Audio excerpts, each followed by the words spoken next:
রাজধানীর milestone school and কলেজে যুদ্ধবিমান বিধ্বস্তের ঘটনার তদন্ত শুরু করেছে বিমান বাহিনী ও সিআইডি।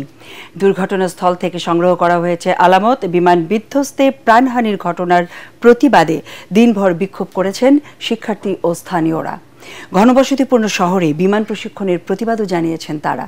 এ সময় দ্রুত মৃতের সঠিক সংখ্যা প্রকাশ, ক্ষতিপূরণ প্রদান এবং ঘটনার সঠিক তদন্ত সহ ৬ দফা দাবি জানায় শিক্ষার্থীরা। এদিকে ঘটনাস্থল পরিদর্শনে আইন উপদেষ্টা ডক্টর আসিফ নজরুল ও শিক্ষা উপদেষ্টা অধ্যাপক CR আবরার আসলে এলে বিক্ষুব্ধ শিক্ষার্থীরা তাদের অবরুদ্ধ করে রাখে। ইমদাদুল্লাহ বাবুর রিপোর্ট। যুদ্ধবিমান বিধ্বস্তের ঘটনায় এখনও ভারী মাইলস্টোন স্কুল অ্যান্ড কলেজ এলাকার পরিবেশ। ক্যাম্পাসে শিশু শিক্ষার্থীদের নেই কোলাহল, নেই হৈহুল্লোড়, আছে শুধুই আইনশৃঙ্খলা রক্ষাকারী বাহিনীর আনাগোনা আর উৎসুক জনতার ভিড়।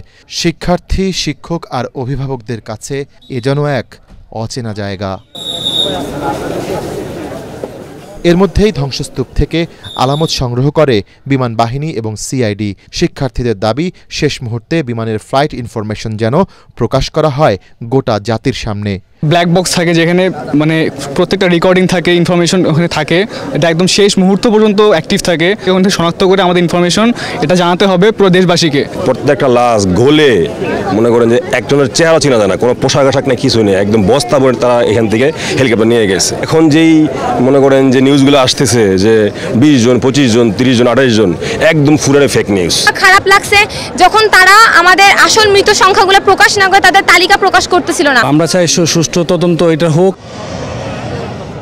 অনেকেই বলছেন কর্তৃপক্ষকেই নিতে হবে এই ঘটনার দায়।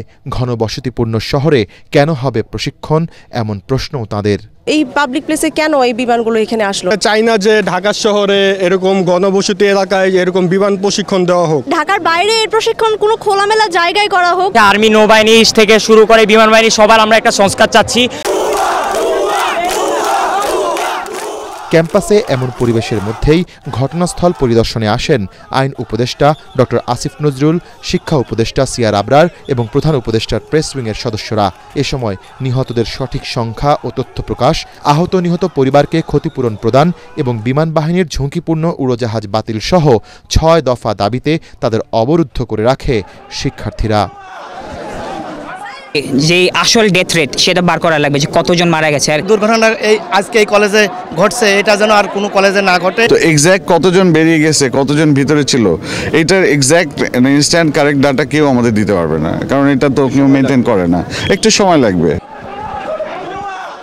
এ সময় শিক্ষার্থীদের দাবি মেনে নেয়ার আশ্বাস দেন আইন উপদেষ্টা।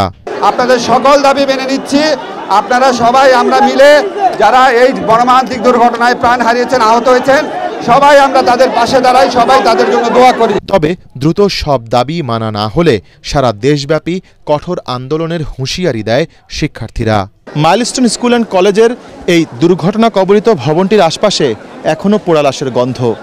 বন্ধু হারানোর বেদনায় কাতর সহপাঠীরা। তাদের দুঃখ এখন ক্ষোভে দানা বেঁধেছে। তারা বলছে, আর কত মানুষ মরলে টনক নড়বে সরকারের। ইমদাদুল্লাহ বাবু, ATN বাংলা, ঢাকা।